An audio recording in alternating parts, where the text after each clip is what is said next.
a party that represented justice and fairness, not a party that represented privilege and status. And I thought, hey, that's where I belong. I had always been, a left-leaner, so to speak. I think it'll be a party that speaks to now. Why says we only got married at this such a time because you were looking for something to do between the provincial election and the federal election. The farmers were afraid to vote for him. We are building, and we need to continue building. We need to bring our optimism, our passion for social justice. The year was 1962. The Cooperative Commonwealth Federation, better known as the CCF, was fading as a political force in Canada. A year before, the federal CCF and Canadian Labour Congress formed a new party, led by the great Tommy Douglas. My mom really loved Tommy Douglas, and she said that he was the only politician that she knew that brought in health care. With the founder of Universal Healthcare at the helm nationally, the Alberta CCF, also struggling to maintain support, decided to follow suit and become the Alberta New Democratic Party. When the discussion between the labor movement and the CCF took place, I attended the seminar in Calgary in, I guess it was 1961, or 1960, in Calgary for the new party seminar. And I attended that 3-day weekend and became more, as a representative of my union, and became more convinced than ever that the trade union movement and the CCF should make a new party, and we should be supporting it as Labour. Young faces such as Party Secretary Grant Notley, who had been active as a youth member in the University of Alberta's CCF club, would serve as the backbone for the party's first leader, Neil Reimer. Well, when they start having elections, and so forth, and people thought Neil would be a good candidate. And so when he ran here for the position to get elected as a candidate, there were Bill McLean and Ivor Dent and Neil. And of course he won out in the end. So from then on it was, I shouldn't say smooth sailing, but I really got involved then. He was quite determined to set us on a particular course of action rather than a debating club, and I was all in favor of that. When he first ran in the Edson area, he only lost by 90 votes. So that was, and Manning, it's the first time Manning sort of was wondering, what this man was all about. The move was not a smooth one. A far-left faction of the old CCF, which eventually became the Wordsworth-Irvine Socialist Fellowship, resisted the new party because it felt it would give up its socialist principles. It was always an issue whether to form a new party. The CCF establishment in Alberta was controlled mainly by the left-wing faction of the party. They were very reluctant to join the new party, thought it was a sellout of socialist principles. There was a group of people who felt that the socialism part of the party would be lost, and they formed the Wordsworth-Irvine Socialist Fellowship. We held monthly meetings, and we felt that it would keep socialism alive within the party. And I don't know whether that was the final outcome, of whether socialism, but there were groups of people within the party that would say things like, well, we're not going to be able to attract the voters of the middle ground unless we get rid of this socialism thing. We in the Wordsworth-Irvine Socialist Fellowship felt that socialism was a basic part of what we wanted the NDP to be. Up against the formidable Social Credit Party led by Premier Ernest Manning, a staunch conservative and devout Christian, Reimer had a battle ahead of him. Well, mostly he had a tough time because Ernest Manning was the Premier of Alberta then, and he was pretty much, his party was quite strong at that time. So he had quite a battle with that. And when he went campaigning out on the farms especially, the farmers were afraid to vote for him because they said that Manning is a man of the cloth and something might happen to their crops and so forth. It was really funny, some of the things that he came home with. Under Reimer's leadership, the role of women in politics started taking shape. His wife Mary formed a Women's Congress, which raised interest and increased activity among women politically. I started the women's group and got women interested, and we put on banquets and we had meetings with speakers and so forth. And at that time, we used to go to the NDP office to address the membership, and that was all done by hand. So the first thing we did with our money was buy an addressograph so that it would, be easier. And we bought some other office equipment too with the money, and even helped one candidate pay his debt. So we called ourselves the fundraisers. The party saw early success with a by-election win in 1966 by Garth Turcott. And we went door knocking, tried to get around 3 times to the whole MD. And, it was a campaign, and the social credit just relied on the fact they'd been in forever and let it slide, and the others got their standard vote, the Conservatives and the Liberals, and so it come down to a fight between the social credit and the NDP. And with all that work, we triumphed. But in those early days, socialism and communism were seen as the same, and it wasn't until the 1970s before the NDP started to influence government under the leadership of Grant Notley. There was a certain optimism in 1971 when Grant got elected. We thought we were on the road to glory at that time. Just the absolute dedication. I mean, imagine what it's like. You get elected, and that was exciting for when you got elected in '71. But, election after election after election, he was the only one there. Most other people would have quit. They wouldn't be able to take the rejection time and time and time again, but not Grant Notley. It was a lonesome job with him for many years, but because he was able, because unions, like even the government workers, saw him as a spokesman, would sometimes leak information to him. He became, by most political commentators, the most effective member in the legislature. Grant never quit being a public servant, never quit being a crusader. He always had something on his mind that he wanted done. So when you met him, either in a small group or a larger group, he had a message and he had a call for you, call to action. We're gaining ground all the time. There's no doubt about that. I think what we see is a government that's carrying on an energy war with Ottawa. One of the most notable battles Notley fought was his attempt to bring more revenue to the province. He led the charge against the federal government to have Alberta hold more control over its own resources, with the focus on creating employment and increasing revenues through the development of Alberta's oil sector. The provincial income wasn't really matching the revenues they were expending. They had a deficit of about $500 million, which was about 2 years of budget at the time or something like that. And we came up with the idea, we got these tar sands, let's develop it ourselves type of thing. We'll make all kinds of money and balance the budget, or we'll change the oil royalties to get more. The era also saw the party lead the way in gender equality. The Women's Caucus was formed in 1979 to promote participation and education of women and women's issues within the party.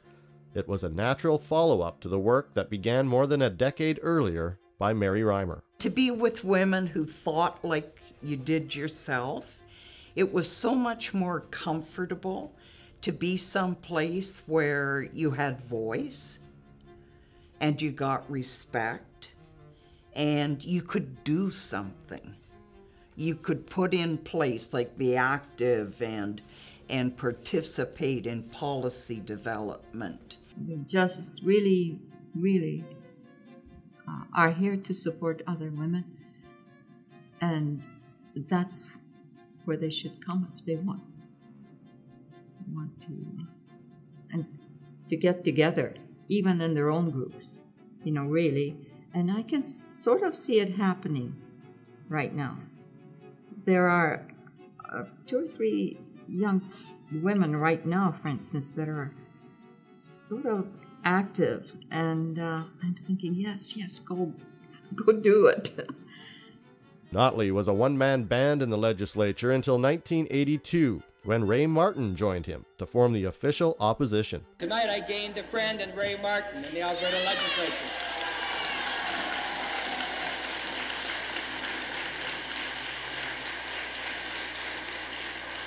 Together, there will be no doubt, no dispute by fair-minded people that with the NDP running second throughout the province of Alberta as the only recognized and organized provincial party, that we are clearly the official opposition in the next Legislative Assembly. I think when Ray came on, there was some feeling that the NDP was an alternative to the Conservatives. You know, it was at least there was somebody to pound the desk with, you know, when he made speeches, but I think we were very good at opposition for 2 people.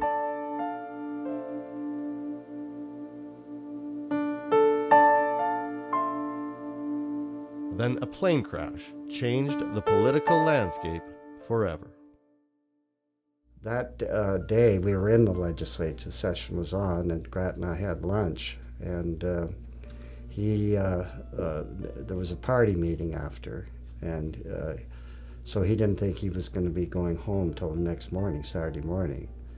And that's, you know, the last I saw of him was at luncheon we had at the legislature. And then, of course, about 11, I think it was about 11 o'clock, I got a call from Peter Lougheed's office, Premier's office, Bob Giffen, saying, was Grant on that plane? And I said, I didn't think so, because, you know, he wasn't going out till the next morning.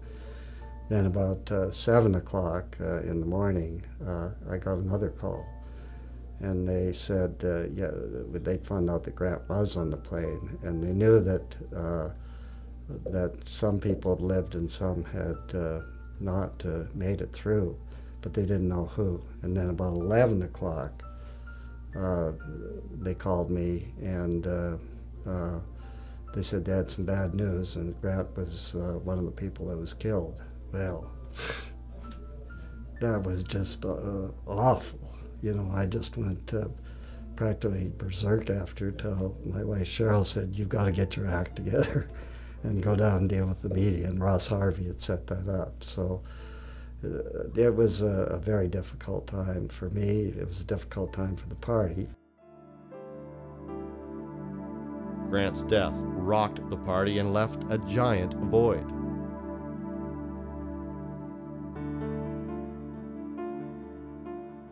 We will never fill the vacuum that he has left. But we find what comfort we can, Mr. Speaker, in the sure knowledge that Grant Notley will live in the hearts and minds of all people of goodwill. We extend to his wife, his 3 children, our deepest sympathy and regrets. We shall not see his like again. And it was a devastating news. I remember on that day, I remember that was a shock, you know, when we heard the news of the plane going down and Grant dying. Then a few days later, within a week, I guess, there was a big memorial service for him at All Saints Cathedral. And I was teaching that afternoon. As soon as I finished my lecture, we rushed there.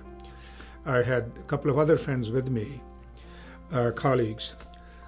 We come there, and there's a lineup to go in, extending all the way to Hudson's Bay, you know, on that street. There's no room to go in. So we're outside, I saw people sobbing and crying and all of that. So it is such an emotional impact on people. I'm sure all MLAs and Albertans wish to express to his family their very deep appreciation for the dedicated public service of Grant Notley. The province, after Grant's death, literally went into mourning. Grant would have been amazed, because here this guy had struggled just to get elected each time, and finally I had joined him. But the province, people had learned to respect him so much, including Peter Lougheed, including the Conservatives. And Peter Lougheed, I give him great credit for the way, you know, he helped us out during that time, you know, with the plane, bringing NDP luminaries in. But Grant had become a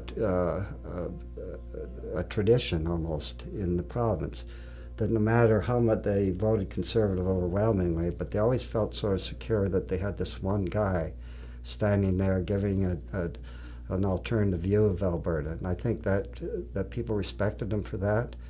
And when he was gone, there was absolute shock in the province. We're gonna keep on walking forward. Keep on walking forward. But the party had to move on and continue the work Notley had set in motion. We got through it because of the commitment that we had seen from Grant. I mean, when you're as committed to the ideals of social democracy as Grant was, even a tragedy as great as losing the man himself was not going to daunt us from pursuing that and making sure that we continue to drive forward. Grant represented ideals that were greater than Grant. As much as he represented them passionately and phenomenally, we all knew that within each one of us there was a contribution that we could make, not only could make, but had to make this province a better place and make this world more representative of what we wanted it and thought it could be. The fact that he had left a sort of a legacy of political integrity, political militancy, a dream of transforming Alberta politics, it came into fruition after his death. The first step was to win the by-election for Notley's seat. That job fell to Jim Gurnett. We had thought that we'd lost our leader and we'd never find another one that would be comparable, and it hurt everybody. And there was a great deal of depression in the party, but with the Grant seat being held in Spirit River Fairview in the next election, we lost a little bit of that negativity and moved on, and I think continued to build even though we had some ups and downs. Well, that was huge for us to win that by-election. And, you know, Grant had always just squeaked through, so we were very uneasy about it. But as it turned out, we couldn't have asked for a better candidate than Jim Gurnett. He completely understood the need for community, and that played a big role in shaping the party in those years after Grant's death. Never turning back. The next election showed the NDP was a force in provincial politics. With a Conservative government falling out of favor, the party collected 30% of the vote and won 16 seats. So we had a year of stature building of us and Grant. The Conservatives were unpopular for, well, recessionary times or something. And by a small increase in votes, 16 seats flipped over and we became the official opposition. I think we're all a little surprised. You know, Grant, I remember talking to him. He said, I really want to give this last election, that would be the 86 election, a good shot, because after that I'm probably going to step down. He told me this, and probably run federally in the Peace River, because Jed Baldwin was stepping down. And so that sort of was in the back of his mind. But if we'd won the 16, I think he probably would have stayed. The group of 16 pushed the government on several issues, but one member found the national spotlight by forcing government to accept French in the legislature in what would be dubbed the Piquet Affair. Leo didn't start off to make this an issue. He just thought it was common sense. He would just ask one question, because Nancy, I think it was to Nancy Bitkowski at the time, and she understood French, and so he just thought that would, he represented a Francophone area, just one quick question. And of course, the speaker, David Carter at the time, wrote it out of order. And from there, it became a national issue. He, I think, reminded us that we have another culture to think about. And in Alberta, sometimes that doesn't happen. After having maintained its 16-seat showing in the 1989 election, the party suffered a slide in the early 90s and lost all of its seats in 1993.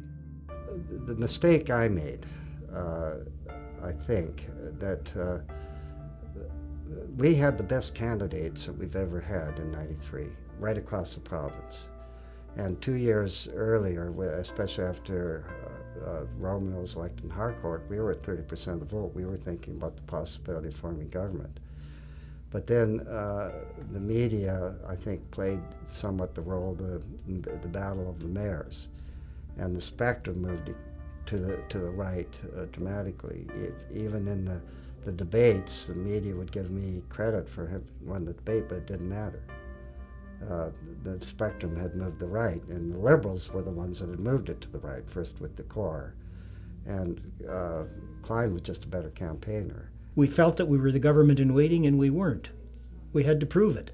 Ross Harvey, who had served as the NDP MP from Edmonton East, became leader during the struggling times as the party looked to find its footing. Things started to turn around as Pam Barrett took over the leadership reins. She was a fantastic politician.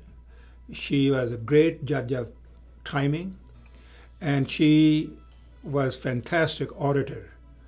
And she vent her anger on behalf of Albertans in a way which would make a big news story.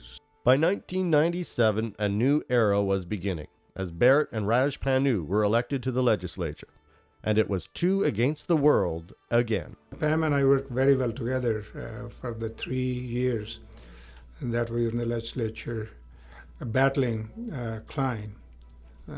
She was quite a performer, there's no doubt about it. The following year, the two of them forced the government to reverse their position on sterilization compensation. It was an issue that made national headlines. And what this government was trying to do was absolutely outrageous. It outraged Pam, it outraged me, and as we learned in the aftermath of what happened in the election that afternoon, vast majority of Albertans found also that the suggestion of this government doing that absolutely outrageous. So a firestorm all over the province as a result of this. So Pam comes in, she asks the second or third question. Liberals had the first 3 questions, I guess. Pam asked this question right away, and she threw this damn thing in the air and she made the theatrics that she was very good at. And Klein was absolutely stunned.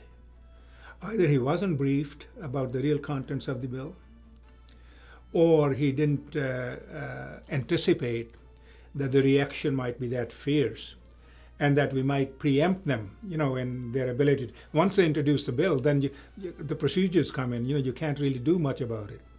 But if you can disclose the whole thing, if you can sort of bring this news to the fore before that, in the question period, it becomes a huge story. And Pam did it so ably, it's unbelievable. I'll never forget.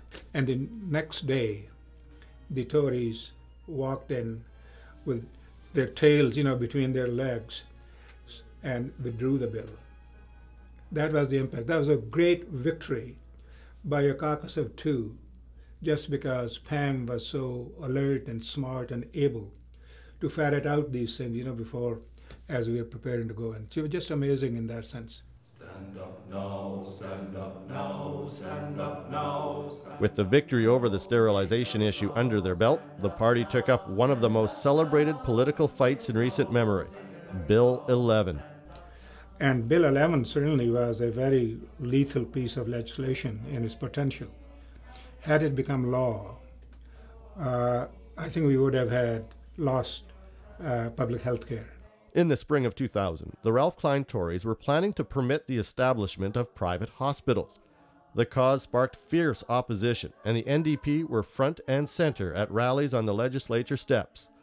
Klein even accused the party of inciting riots. Bill 11 mobilized Albertans like no other piece of legislation ever has. Those meetings in the evenings, in the front of the legislature, people came in the thousands in the coldest of weather, and we would come out from the legislature and address people. They would wait for us to be addressed. Rallies, lots of rallies, and with every rally there's a little march to make sure that everybody's catching it. So yes, we were there. We were present and accounted for. We did our bit there to make sure that that issue was in the forefront of people's minds. There are tens of thousands of people across small communities, from northern Alberta villages and little hamlets and towns, who were sending in petitions day in and day out. And we would be, of course, presenting these petitions on the floor of the legislature on every day that the House sat. And that also created enormous public pressure on the Tories to begin to listen and slow down, the strategies to undermine the system. Also that year, the unexpected resignation of Barrett put Panu into the leadership role. Unfortunately, Pam resigned in December of 2000. She was a real loss, I think, to Alberta legislature, not only to our party, but to the legislature, because the legislature needs people like her kind of mind, her kind of experience, her kind of sharpness, of debate. But for me, those 3 years were very significant years in my own development as a politician. In the by-election for Barrett's seat, Edmonton City Councillor Brian Mason stepped forward to keep the NDP at 2 seats.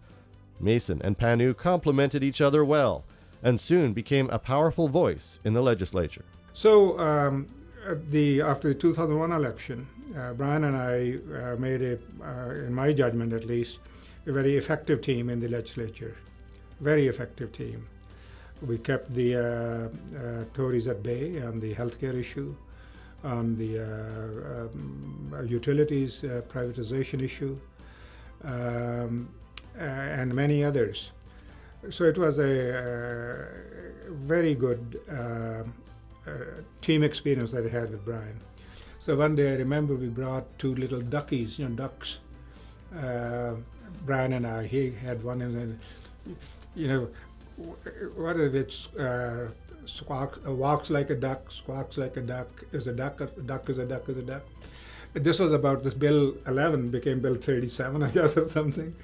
And so we brought those, and media loved it, of course. Got in the made a great TV cut. 4 years later, with an election looming, Panu stepped aside and Mason took the helm. So I agreed to step down, and Brian took over, I guess, sometimes in end of July or August, if my memory serves me right. And the rest is history. The decision seemed to work as the party doubled its seats in the 2004 election, giving the NDP official party status once again. I would have been disappointed if we hadn't got bumped up to 4, and it was a hopeful time. I mean, regrowing something is a process, and that was the step 1 was to get the party status business happening. From my perspective, I was one of the 4 that came back. It was an exciting time for me. Obviously that we would have liked to have had more than 4, but it was certainly that 2 going to 4 was a step in the right direction. We used to laugh. There's 3 leaders and David Hagan.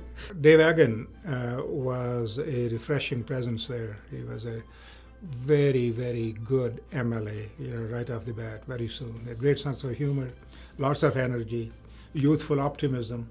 All of these things helped. So there's a team of 4 was worked very well indeed.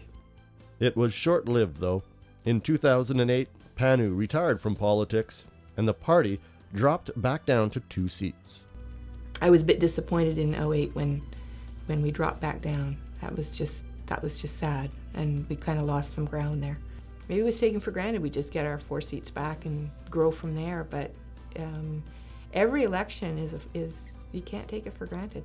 But if there was a silver lining in that election, it was the emergence of an up-and-coming politician with a familiar name, Rachael Notley. People are disappointed again. Why would you resign when you're doing so well? You know, we loved you at your MLA. Why are you resigning? I said, I'm giving you a better person to replace me. That was my answer all the time. And that has proven to be the case. Rachael is an outstanding MLA. And a young person, a mother, you know, and I mentioned that in my conversation with the media at the time. I said, look, here's a woman who has 2 young kids, and she's still willing to commit herself to a full-time political career. I said, she has a good job. She's giving up on that job. She has family to look after, and yet she's willing to do this.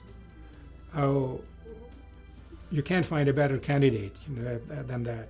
The next provincial election saw a different dynamic, as the upstart Wild Rose Party pushed the Tories and divided the right-wing vote. The extreme policies from the Wild Rose led to concern of an ultra-conservative government and brought people to the polls looking for an opposing voice. The NDP grabbed 4 seats. While some familiar faces are back under the dome, there is also new blood and an opportunity for a fresh start. Darren Billis, I had worked with him. I was leader when he began working with me. And I was always impressed with young man's earnestness about politics. I had wished very much that he would become a member of our caucus one day. And that was wonderful news stemming from the 2012 election results. He became MLA. I think he'll be a great MLA. Wonderful, wonderful young man with a great big heart and passion for good politics. I think we're going back up again. I think things will be better from now on. With the party's fortunes rising and a reinvigorated party faithful, the hope for the future has never been greater. Well, I think Jack Layton said it well, loving hope and optimism.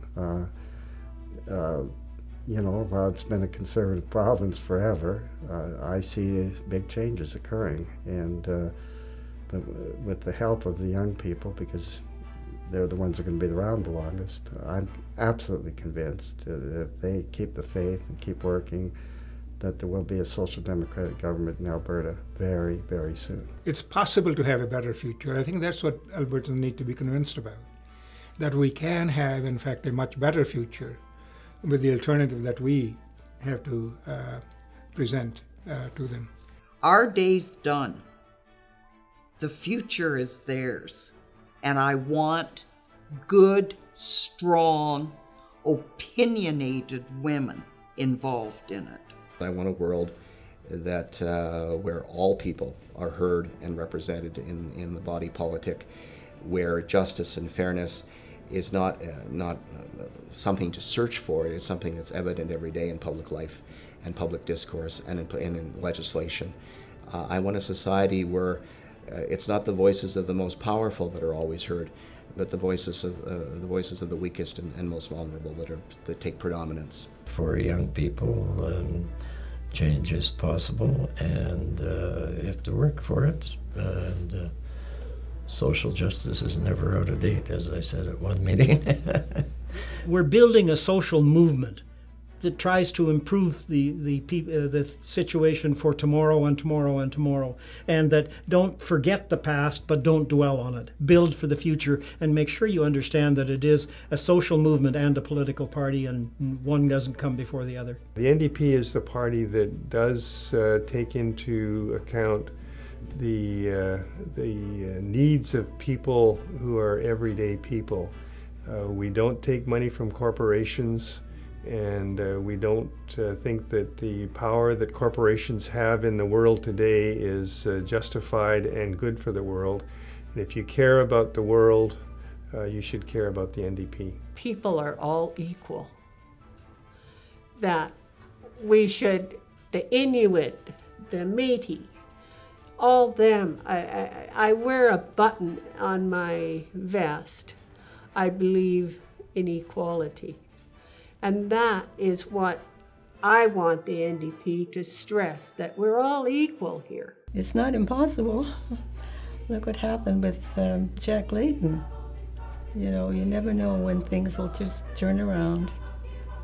Maybe when you least expect it. We have only started, we have only started. Together we'll have victory, hand holding hand, hand holding hand, hand holding hand. Together we'll have victory, hand holding hand, hand holding hand, hand holding hand. Never ever put to fight, we're bound to win, we're bound to win, we are bound to win. Never ever put to fight, we're bound to win, we're bound to win, we are bound to win. We shall not give up the fight, we have only started, we have only started, we have only started. We shall not give up the fight, we have only started, we have only started, we have only started.